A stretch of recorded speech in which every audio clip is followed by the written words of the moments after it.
The Lorax by Dr. Seuss. At the far end of town, where the grickle grass grows, and the wind smells slow and sour when it blows, and no birds ever sing expecting old crows, is the street of the lifted Lorax. And deep in the grickle grass, some people say, if you look deep enough, you can still see today where the Lorax once stood, just as long as it could before somebody lifted the Lorax away. And what was the Lorax? And why was it there? And why was it lifted and taken somewhere? From the far end of town where the grickle grass grew, the old once-ler still lives here. Ask him, he knows. You won't see the once-ler, don't knock at his door. He stays in his lurkum on top of his store. He lurks in his lurkum, cold under the roof, where he makes his own clothes out of myth-muffered moof. And on special dank midnights in August he peeks out of the shutters, and sometimes he speaks and tells how the Lorax was lifted away. He'll tell you, perhaps, if you're willing to pay. On the end of a rope, he lets down a tin pail, and you have to toss in 15 cents and a nail, and the shell of a great-great-great-grandfather snail. Then he pulls up the pail, makes a most careful count to see if you've paid him the proper amount. Then he hides what you paid him away in his snub, his secret strange hole in his groovulous glove.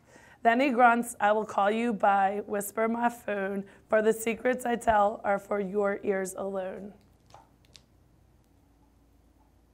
Slurp. Down slurps the whisper ma phone to your ear, and the old once-ler's whispers are not very clear, since they have come down through a snurgly hose, and he sounds if he had smallish bees up his nose. Now I'll tell you, he says, with his teeth sounding gray, how the Lorax got lifted and taken away. It all started way back, such a long time back. Way back in the days when the grass was still green and the pond was still wet and the clouds were still clean, and the song of the swans rang out in space, one morning I came to this glorious place. And I first saw the trees, the truffula trees, the bright-colored tufts of the truffula trees, mile after mile in the fresh morning breeze. And under the trees I saw brown barbaloots frisking about in their barbaloot suits as they played in the shade and ate truffula fruits.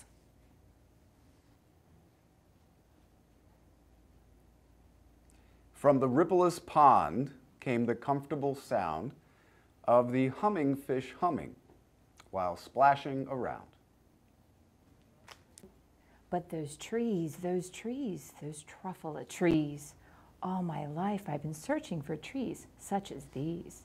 The touch of their tufts was much softer than silk, and they had that sweet smell of fresh butterfly milk. I felt a great leaping of joy in my heart. I knew just what I'd do. I unloaded my cart. And in no time at all, I had built a small shop. Then I chopped down a truffula tree with one chop. And with great skillful skill, and with great speedy speed, I took the soft turf, and I knitted a theed. The instant I'd finished, I heard a gazump. I looked. I saw something pop out of the stump of the tree I chopped down. It was sort of a man. Describe him? That's hard. I don't know if I can. He was shortish and oldish and brownish and mossy, and he spoke with a voice that was sharpish and bossy. Mister, he said with a sawdusty sneeze, I am the Lorax. I speak for the trees. I speak for the trees have no tongues. And I'm asking you, sir, at the top of my lungs. He was very upset as he shouted and puffed. What's that thing you've made out of my truffula tuft? Look, Lorax, I said, there's no cause for alarm. I chopped just one tree. I am doing no harm. I'm being quite useful. This thing is a thneed. A thneed's a fine something that all people need. It's a shirt. It's a sock. It's a glove. It's a hat. But it has other uses, yes, far beyond that. You can use it for carpets, for pillows, for sheets, or curtains, or covers, or bicycle seats. The Lorax said, "Sir, you are crazy with greed. There is no one on earth who would buy that full need." But the very next minute, I proved he was wrong. For just at that minute, a chap came along, and he thought that the thneed I had knitted was great. He happily bought it for $3.98. I laughed at the Lorax. "You poor stupid guy. You never can tell what some people will buy." "I repeat," cried the Lorax, "I speak to the trees." "I'm busy," I told him. "Shut up, if you please." I rushed across the room and in no time at all built a radio phone. I put in a quick call.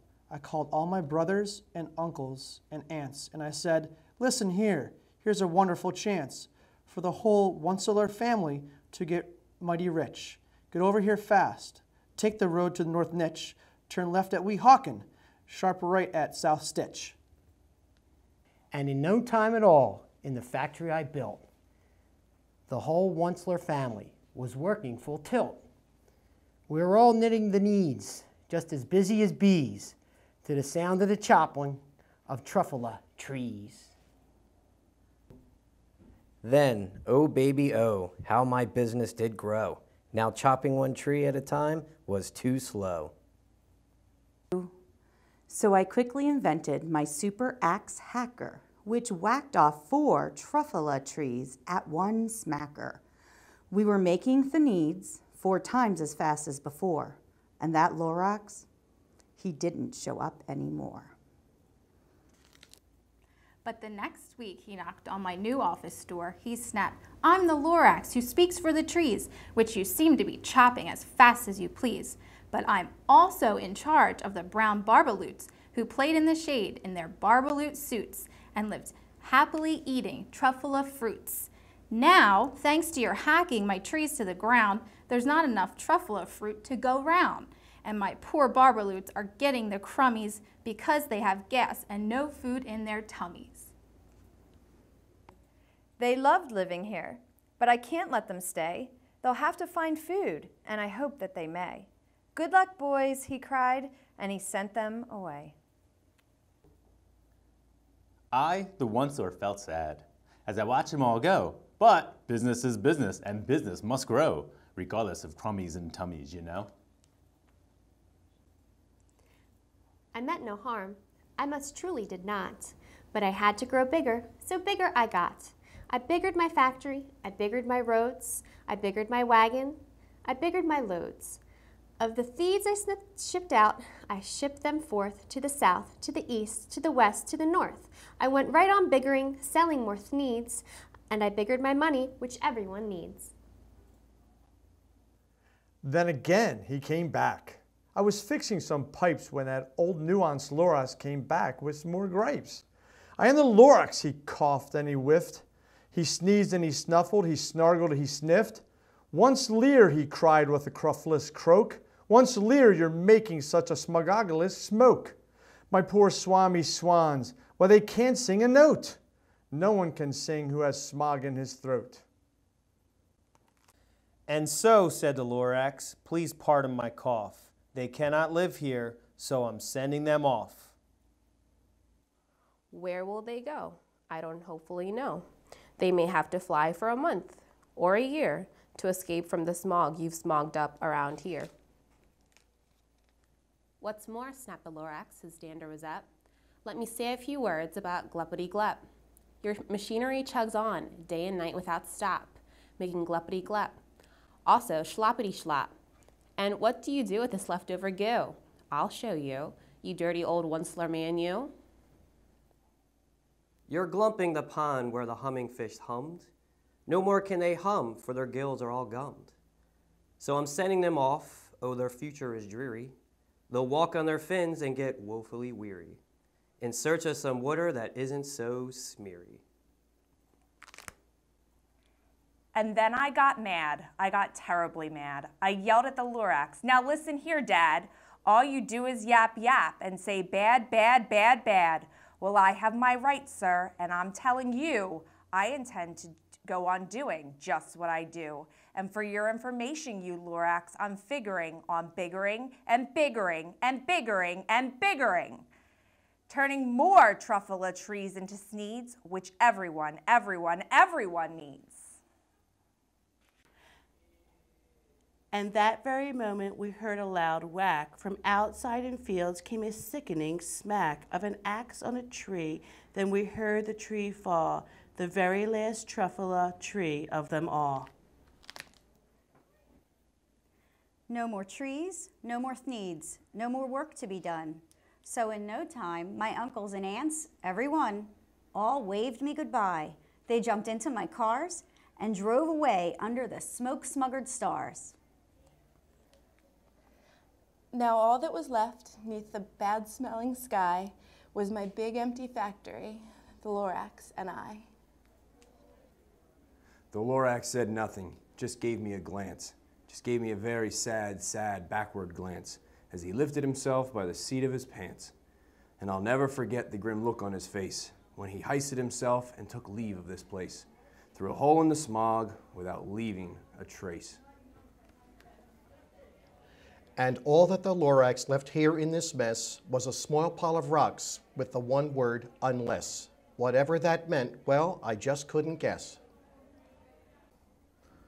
That was long, long ago, but each day since that day, I've sat here and worried away. Through the years, while my buildings have fallen apart, I've worried about it with all of my heart.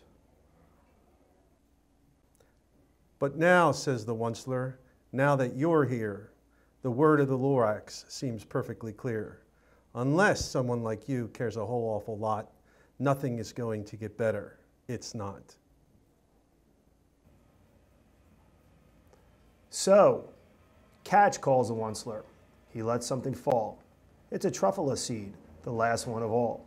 You're in charge of the last truffula seeds, and truffula trees are what everyone needs. Plant a new truffula, treat it with care, give it clean water, and feed it fresh air. Grow a forest, protect it from axes that hack. Then the Lorax and all of his friends may come back.